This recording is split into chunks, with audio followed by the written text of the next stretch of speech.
Halo guys, kali ini gue lagi ada di showroom Trapo, Sumarekon Mall Serpong. Kali ini gue bakal nunjukin kalian caranya gimana install Lingdu LD025K plus hardware kit di mobil Innova tahun 2022.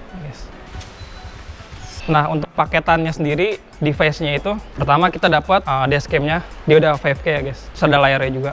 Terus ada kabel buat USB juga. Nah, kalau misalkan kabel USB ini kita pasang kalau misalkan nggak pakai hardware kit. Kalau misalkan kita kan lagi pasang hardware kit, jadi kabel ini cukup disimpan aja. Di dalamnya juga ada anti gores buat kaca, jadi biar nempel. Sewaktu-waktu kita mau cabut, kita bisa ada serepnya juga. Dan juga kita ada memory card dari Lingdunya juga ya guys. Jadi ini bergaransi juga. Ini tersedia di 64 GB sampai 128 GB. Terus ini ada paketan buat hardware kitnya. Nah, ini buat hardware kit buat nanti kita pasang di mobil Innova ini. Hardware kit ini terhubung di sikring bagian bawah mobil. Dan di dalamnya juga dia ada paketan sikringnya juga. Nah, ini kabel ini ada ukurannya beda-beda. Jadi menyesuaikan sama bawaan mobilnya. Nah, kita nanti bakal cek dulu ukurannya. Nah, untuk bukanya di paketannya hardware kit ini tersedia juga buat capitan buat ngangkat si sikring. Alatnya jangan lupa kita pakai pen. Ini buat kita ngecek arus sikringnya. Untuk tahap pertamanya, saat pemasangan hardware kit ini kita cek dulu lokasi sikring atau fuse box yang ada dalam mobil. Nah, biasanya beda-beda sih, tergantung tipe mobil dan pabrikannya. Kalau di Innova ini, dia adanya di bawah sini, di bawah dashboard, kayak gini. Jadi adanya di bawah sini dia, sikring, kayak gitu. Ada juga dia yang harus buka box ini, jadi bukanya gampang. Jadi cukup dipencet kanan kirinya aja, terus kita tarik. Nah, itu biasanya ada di dalam sini juga. Itu tergantung sih dia. Berhubung ini ada di bawah sini, jadi kita nggak harus bongkar ini. Jadi kita cukup ngecek aja di dalam sini, dia ada sikringnya. Caranya saat kita udah ketemu si fuse box itu, kita pasang si capitan ini, capitan besi ke bagian besi. Kayak gini. Harus bagian besi ya, dia nempel. Kayak gitu. Saat kita ketemu si kabel sikring atau fuse box ini, kita cek dulu ukurannya berapa. Kalau sudah ketemu, baru kita ambil yang ini. Sikring ini harus kepasang dulu di bagian hardware kit ini, bagian yang merah ini. Nah, ini kita pasang kayak gini posisinya. Nah, pasang yang satu juga sama.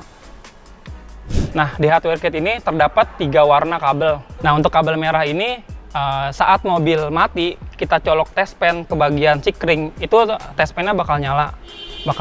Nah, itu baru si kabel merah ini masuk. Kalau untuk kabel kuning ini, saat mobil kita nyalain, terus si test pen ini nyala juga ke sikring, itu baru kabel kuning ini masuk. Nah, untuk yang ground ini, kabel hitam, kita ikat di bagian besi. Untuk bagiannya besi aja. Untuk carinya saat mobil mati, nah ini kita cari dulu sikring yang nyala pakai test pen.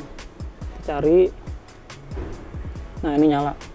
Nah, nanti yang warna merah kita colok ke sikring bagian ini yang nyala saat mobil kondisi dalam keadaan mati.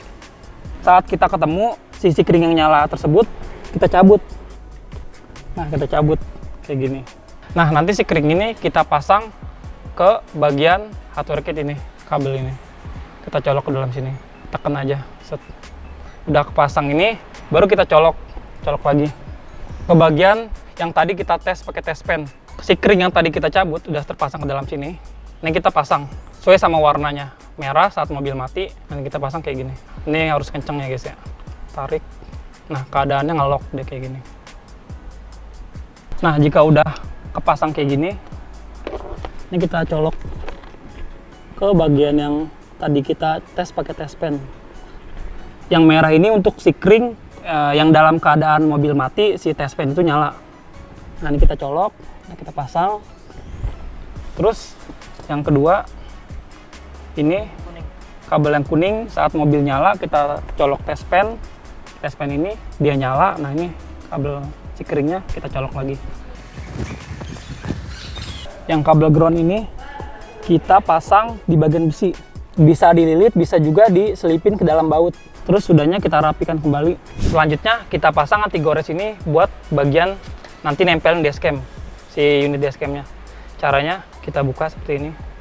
Nah, yang kita pasang itu bagian yang ini, bukan bagian yang ininya. Kita buka,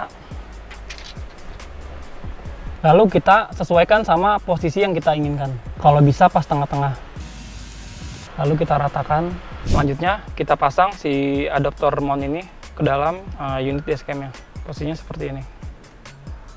Lalu kita pasang pas bagian tengah-tengah. Nah, tahap selanjutnya kita buka karet bagian pintu ini. Kita buka aja, tarik. Si kabel hardware kit ini kita selip-selipkan di bagian dalam, masuk ke dalam karet sela-sela bagian pintu. Caranya kayak gini. Selipkan. Nah, selanjutnya kita gunakan alat yang sudah tersedia di dalam box dashcam-nya kayak gini. Ini alat untuk memasukkan kabel ke dalam sela-sela jendela atas seperti ini. Nah, pastikan semua dalam keadaan masuk dan rapi. Selanjutnya kita pasang kamera belakang. Tahapannya sama. Jadi kita selipkan nanti kabel bagian depan ini ke bagian belakang. Kita buka dahulu seperti ini. Nah, di sini ada penghubungnya.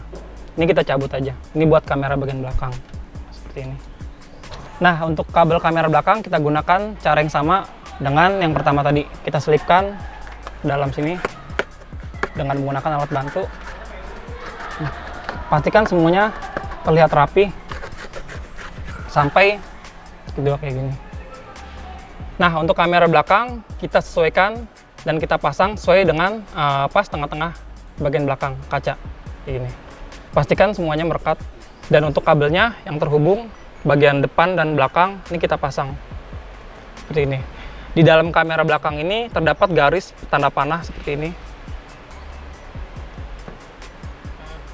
Pastikan semua panah dan panah ini bertemu agar terpasang. Selanjutnya rapikan kembali kabel bagian yang terurai panjang ini ke dalam bagian karet mobil. Saat kita sudah selesai memasukkan kabel ke dalam karet dalam mobil, pastikan ininya kabelnya tidak terlalu mepet ke bagian dashcam-nya. Pastikan ininya sedikit renggang. Selanjutnya di tahap terakhir kita pasang kabel kamera belakang ke dalam unit dashcam. Dan kabel power juga, kabel hardware kit kita pasang kembali. Saat seperti ini baru kita nyalakan mobil, lalu dashcam sudah on kembali. Nah, setelah semua terinstalasi, tinggal kita nyalakan mobilnya. Otomatis dashcam menyala. Untuk setting, kita bisa langsung dari device-nya langsung atau lebih mudah menggunakan aplikasi. Untuk aplikasi Lingdu ini sudah tersedia di Play Store dan di App Store. Nah, dari aplikasi ini kalian bisa langsung melihat hasil video dan foto yang sudah terekam dari dashcam Lingdu ini.